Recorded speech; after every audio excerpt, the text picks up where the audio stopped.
नमस्कार, प्रणाम, सत श्री अकाल, आदाब। आप रहें आबाद, खुश रहें, स्वस्थ रहें, मस्त रहें और आनंदित रहें। आज एक विशेष क्लिप आप लोगों के सब संगत के लिए तैयार किया है और इस क्लिप में खास ये है कि जो प्राकृतिक चिकित्सा है, जो न्यूरो हीलिंग सिस्टम है, जिसकी पिछले लंबे समय से पूरे देश भर में 15-15 दिवसीय शिविर लगा करके और तकरीबन आज तक 494 शिविर लग चुके हैं पूरे देश में। और पिछले 30 वर्षों के अनुभव के बाद जो है, जो पद्धति इख्तियार की है न्यूरो हीलिंग सिस्टम, उसके अंदर किस प्रकार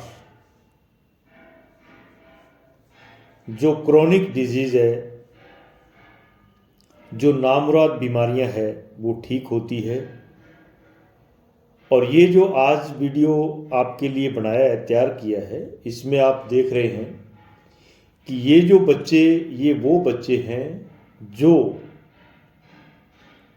एक तो वो कि इनका पूरी दुनिया की किसी साइंस के अंदर कोई इलाज नहीं है, पहला तो ये। दूसरा ये कि जैसे ही इनको इस इलाज के बारे में पता लगा, ज्ञात हुआ, और हम पिछले कुछ समय से इन बच्चों को इलाज दे रहे हैं। आज जिन बच्चों को हम दिखा रहे हैं, ये वो बच्चे हैं कि इनका ठीक होने का कोई भी संभावना नहीं है, लेकिन फिर भी हमने जब मेहनत की और माता पिता ने भी पूरा प्रयास किया, इलाज में पूरी रुचि दिखाई, और परिणाम स्वरूप क्या हुआ कि ये बच्चे अपने आप खड़े होने लग गए और इनके अंदर कुछ ऐसी चीजें थी, जैसे अपने हाथ से खाना नहीं खा सकते, अपने आप बैठ नहीं सकते, अपने आप खड़ा नहीं हो सकते, चलना तो बड़ी दूर की बात। इसके साथ साथ मुंह से लार गिर रही है अपने आप, और शरीर के अंदर अचानक अनबैलेंस हो जाता है। किसी प्रकार की कोई अचानक आवाज़ आई तो उस आवाज़ की वाइब्रेशन से, धड़कन से, कंपन से सारा शरीर डोल जाता है और वो अगर बैठे हैं तो गिर जाते हैं, और अचानक पूरी बॉडी जो है एक अकड़ाव के अंदर आ जाती है।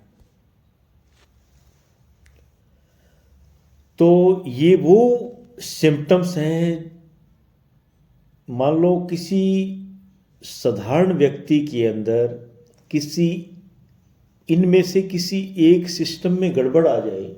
एक मान लो कोई हॉर्न बजा, अचानक आदमी का अनबैलेंस हुआ, तो साधारण व्यक्ति थोड़ी देर बाद अपने आप को बैलेंस में कर लेता है, और जो माइंड रोज इसका जो अभ्यास है तो उसको वो जो है कंट्रोल में कर लेता है। लेकिन जो साधारण व्यक्ति के अंदर कोई चीज अगर मान लो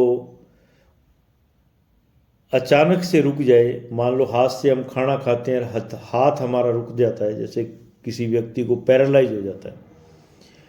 पैरालाइज के बाद क्या है कि एक व्यक्ति अपने हाथ से खाना नहीं खा सकता, उसको कितनी तकलीफ होती है, कितनी उसकी पीड़ा है, कितना उसका दर्द है, वो ही जानता है। और एक वो बच्चा जिसके दोनों हाथ काम नहीं कर रहे, वो अपने हाथ से खाना नहीं पकड़ सकता, खाना मुंह में नहीं डाल सकता, मुंह से खाना चबा नहीं सकता, और अगर मुंह में खाना डल जाता है तो उसको वो अंदर निगल नहीं सकता। मतलब उसके शरीर में, शरीर के हर हिस्से में इतनी समस्या है, इतनी भयंकर समस्या है जिसका कोई समाधान नहीं है।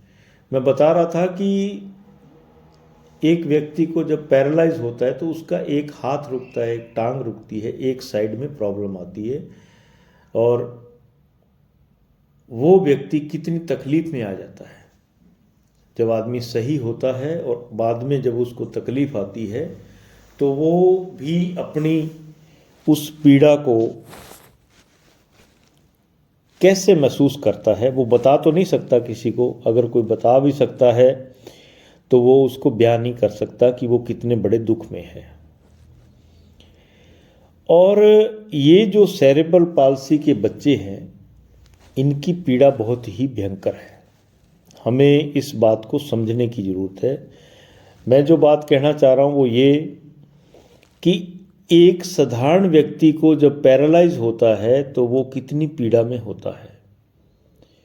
हालांकि उसका एक हाथ काम कर रहा होता है, एक टांग भी काम कर रही होती है, वो थोड़ा चल भी रहा होता है, और वो एक हाथ से अपना काम भी चला रहा होता है। लेकिन जिस बच्चे के दोनों हाथ नहीं काम कर रहे और जिसकी एज मान लो 15 से लेके 20 के बीच में, यंग अवस्था है, जवान है, उसके अंदर जवानी, युवा अवस्था जो है वो उसके अंदर ताकत बहुत है, लेकिन वो चल नहीं सकता, उसकी कितनी पीड़ा है। वो बैठ नहीं सकता, उसकी कितनी पीड़ा है। वो खड़ा नहीं हो सकता, उसकी कितनी पीड़ा है। वो अपने हाथ से खाना नहीं खा सकता, उसकी कितनी पीड़ा है। वो अपने हाथ से पानी नहीं पी सकता, कितनी पीड़ा है। वो अपने आप से अपने वस्त्र नहीं पहन सकता, ये कितनी पीड़ा है। वो अपने आप स्नान नहीं कर सकता, कितनी पीड़ा है। वो अपने लिए कुछ नहीं कर सकता, लेकिन उसके पास, उसके अंदर ताकत तो है, लेकिन वो उस ताकत का इस्तेमाल नहीं हो रहा उससे, तो उसको कितनी तकलीफ है। और जो बोल भी नहीं सकता, बोल के बता भी नहीं सकता, पूरी बातचीत नहीं कर सकता, पूरे अपने विचारों को प्रकट नहीं कर सकता, और वो युवावस्था में भी है, तो उसकी कितनी बड़ी पीड़ा है, ये समझने की ज़रूरत है। और इस पीड़ा को जो माता पिता समझते हैं वो हमारे पास इलाज के लिए आते हैं। तो इन बच्चों का जो इलाज हम दे रहे हैं, इनकी जो पीड़ा है उसको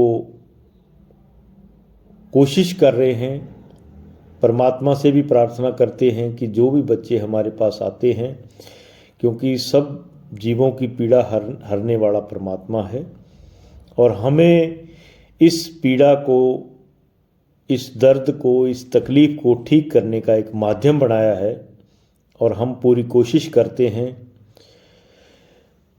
कि इन बच्चों का जो है पूरा प्रॉपरली इनको चिकित्सा मिले, और जो चिकित्सा हम देते हैं पूरे आत्मिक भाव से देते हैं, ना तन के भाव से, ना मन के भाव से, आत्मिक भाव से हम इनकी चिकित्सा करते हैं। और इनकी चिकित्सा करने के बाद इनकी जो पीड़ा है, जो कम हो रही है, जैसे मैंने आपको बताया कि एक बच्चा खड़ा होने लग गया, जिसको ये आशा ही नहीं है कि मैं खड़ा हो सकता हूँ, अगर वो बच्चा खड़ा होने भी लग जाता है तो बहुत बड़ी बात है। क्योंकि लोग आते हैं इलाज के लिए, वो सोचते हैं कि ये एक मामूली सा काम है जो हम कर रहे हैं। ये मामूली काम नहीं है, ये बहुत बड़ा काम है जिसको कर रहे हैं। जैसा मैंने आपको बताया कि ये पीड़ा वही जान सकता है जिसको पीड़ा है। जैसे मान लो एक व्यक्ति को अधरंग होता है, लकवा पकड़ जाता है और उसके चलते चलते हाथ पांव रुक जाते हैं, जुबान रुक जाती है और उसका जीवन चक्कर जब रुकता है तो उस दर्द को वही व्यक्ति समझता है। आम लोग नहीं समझते हैं, आम लोग सिर्फ बातें करते हैं। तो ये जो ठीक हो रहे हैं ये बहुत बड़ी बात है। मैं आपको सिर्फ एक बताना चाहता हूँ कि इस पीड़ा को, इस तकलीफ को ठीक करने के लिए हमें जो मेहनत करनी पड़ रही है ये छोटी बात नहीं है, बहुत बड़ी बात है। इसलिए इस पीड़ा को आप भी समझिए, आप भी इसको ध्यान दीजिए, क्योंकि सुबह से लेकर शाम तक मैंने देखा कई बार हम इलाज करते हैं, चिकित्सा देते हैं, तो इन बच्चों की चिकित्सा देने के लिए हमें विशेष इलाज देना पड़ता है। उस विशेष इलाज में जो हिस्से, जो पार्ट्स, जो ऑर्गेन्स इन बच्चों के जाम होते हैं, जहाँ पूरी एनर्जी नहीं पहुँचती, पूरा सर्कुलेशन नहीं पहुँचता और पूरे सिस्टम जब वर्क नहीं करते, तो उनको चलाने के लिए जब हम दिन भर हाथ चलाते हैं, मेहनत करते हैं, तो हमारे हाथों में शाम तक खून निकलने लग जाता है और बहुत तकलीफ़ होती है। लेकिन फिर भी हमें आशा है कि ये बच्चे स्वस्थ हो, ठीक हो। तो इन बच्चों की पीड़ा को आप समझिए और इनका प्रॉपरली पूरा समय निकाल करके इलाज लीजिए। तो ये वो बच्चे हैं जो ठीक हो रहे हैं और इनको भरपूर फ़ायदा हो रहा है और मुझे आशा है कि ये बच्चे जल्द ही ठीक हो जाएंगे। और जो माता पिता अपने बच्चों को लेकर के इधर उधर जा रहे हैं तो वो शिविर में पहुँचें और अपने बच्चों का इलाज लें।